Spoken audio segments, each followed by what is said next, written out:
Syederalun hari ketiga sejak mobil Toyota Innova terjun ke jurang Gunung Grute di Gampong Babahi, Kecamatan Jaya, Aceh Jaya pada Jumat 4 Maret 2022 sore sampai hari ini, Minggu 6 Maret 2022, belum dapat ditarik ke atas.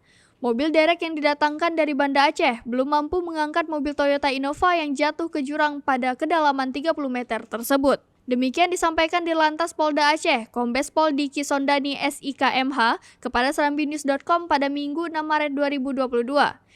Di samping itu, medan yang agak sulit dan posisi mobil Innova itu jatuh terlalu jauh ke jurang sehingga semakin menyulitkan Toyota Innova itu ditarik menggunakan mobil derek ke atas. Syederalun, berikut penjelasan Misran Asri, wartawan Serambi Indonesia di Banda Aceh dalam program Live Update Aceh pada Selasa 8 Maret 2022.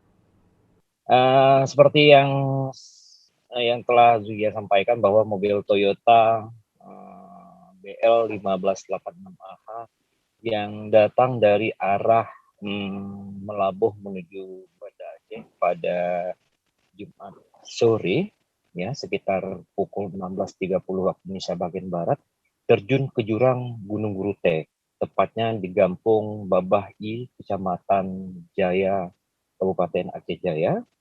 Dan proses evakuasinya sempat terkendala karena kedalaman mobil Toyota Innova yang jatuh itu cukup dalam, sedalam 30 meter, sehingga menyulitkan mobil derek yang didatangkan langsung dari Banda Aceh sulit untuk mengevakuasi mobil Innova tersebut. Dan yang informasi yang kami terima baru tadi, ya, dari Dirlantas Polda Aceh, Kombes Pol Diki Sondani menyebutkan bahwa mobil Innova tersebut sudah dievakuasi tadi malam sekitar pukul 22 WIB dan pada saat ini sudah berada di Polres Aceh Jaya. Begitu, Zulhia. Baik, apakah ada korban jiwa dari kejadian ini, saudara? Ya, sejauh ini untuk identitas pemilik mobil itu belum diketahui, ya.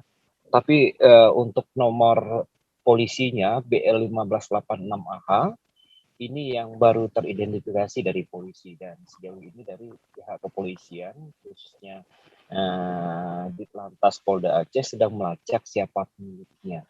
Dan sebagai informasi juga, Zulhia, bahwa pada saat proses evakuasi mobil itu berhasil dilakukan semalam, ya sekira pukul 22 WIB, itu ada ditemukan dua drum yang dimodifikasi dan diduga itu drum itu digunakan untuk membawa BBM subsidi. Namun sejauh ini polisi memang belum bisa memastikan karena pada saat itu kondisi drum dalam kondisi kosong. Begitu, Zulfia.